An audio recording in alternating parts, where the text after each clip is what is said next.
Bueno, y finalmente el INDEC dio el dato de inflación de abril y trepó al 2,6%, más alto de lo que esperaba incluso el propio gobierno, y cada vez se hace más difícil llegar a la meta del Banco Central de ese 17%. Esteban. Sí, es más que difícil, todos ya lo ven como una misión casi imposible de cumplir.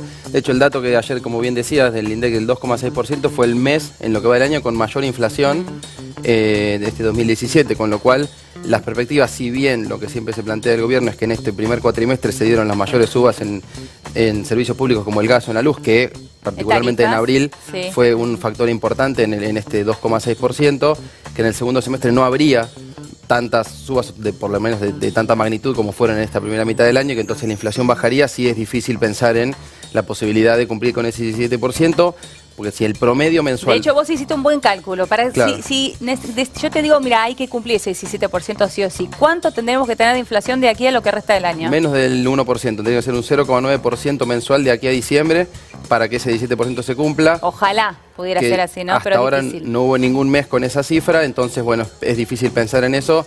También desde en esta tensión que se plantea entre Hacienda y el Banco Central en términos de ajustarse más a lo que es la meta de inflación, o darle un poco más de puntos a la inflación, pero no ahogar la recuperación económica. Lo que se plantea es justamente eso, de en qué medida afecta a la credibilidad del central tener una inflación más alta, pero por otro lado ajustar más lo que tiene que ver con emisión o con otro tipo de instrumentos monetarios para cumplir con esa meta. A costa de que estamos controlando tanto la inflación, ¿no? Y que la actividad no se recupere. Entonces esa es como esa tensión que se plantea en el equipo económico. Vamos a meternos un poquitito en los números, desglosar un poquito ese 2,6% de inflación y meternos en cuáles son los rubros donde mayores aumentos hubo. Indumentaria con un 5% fue el rubro más destacado. Vivienda y los servicios públicos afectados por esto, la suba del gas que se dio en abril, un 4,6%, educación alrededor del 3% y alimentos un 2,2% fueron los rubros con mayores aumentos el mes pasado. Ahí me quedaría yo, sobre todo en el tema alimentos. Digo, por supuesto que el tema educación también es preocupante, y el tema vivienda también. Estamos hablando, cuando hablamos de educación, hablamos obviamente de educación privada, ¿no?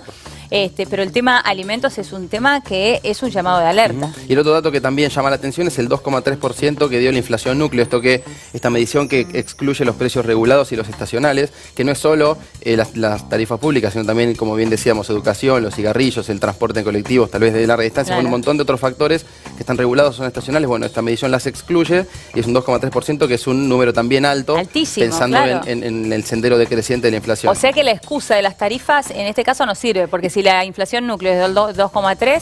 Exacto, o sea, tal vez hace como impulsa aún más la inflación, pero sí la inflación core, esta inflación núcleo, que comprende un montón de otros productos, sí se mantiene elevada. Entonces ahí está el problema, pensando en qué medida puede tender hacia la baja en los próximos meses. A ver, el otro día leí un muy buen análisis, quiero ver a ver si estás de acuerdo con esto. Por un lado, uno se sorprende con estos datos, suben los precios de los alimentos y al mismo tiempo baja el consumo masivo, bajó en un 5% en este último mes, está cada vez más difícil.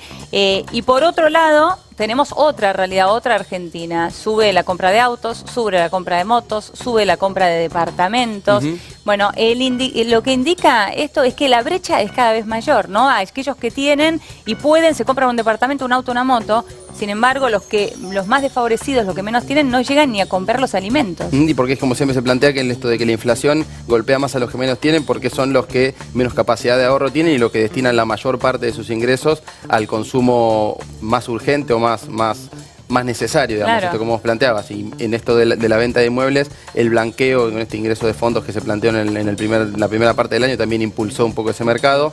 Bueno, ahí está una muestra, entonces no es una frase hecha, la inflación golpea a los que menos tienen, sino que aquí está una muestra, claro que golpea a los que menos tienen, ¿no? Porque son los que menos capacidad de ahorro tienen también. Claro, por supuesto. Bueno, ¿algún otro dato que tengas? No, que cómo continúa esta medición de inflación. El Banco Central ya confirmó que a partir de la inflación de junio va a no utilizar la inflación de capital y Gran Buenos Aires, que es la que hoy mide el INDEC, porque el organismo estadístico oficial que conduce Jorge Todesca, a partir de ese mes va a medir la inflación a nivel nacional. ¿Qué es lo que debe ser? Es lo que debe ser, pero tiene, tal vez muchos lo ven como un truco. En realidad no es un truco, sino que es lo que ocurre. El impacto de la suba de tarifas en capital y Gran Buenos Aires fue mayor al resto de las provincias. Claro, pero las provincias ya tenían tarifas altas. Claro, entonces, de hecho, el año pasado en Capital el ente estadístico de la ciudad dio un 41% de inflación, en las provincias fue menor, 37, 34, 31, depende qué... Cuando aquí nos quejábamos de la suba de tarifas, desde las provincias nos miraban y diciendo, ¿de qué se quejan? Exacto. Si nosotros venimos pagando esto hace mucho. Claro, bueno, entonces, ¿no? Que a partir del mes de junio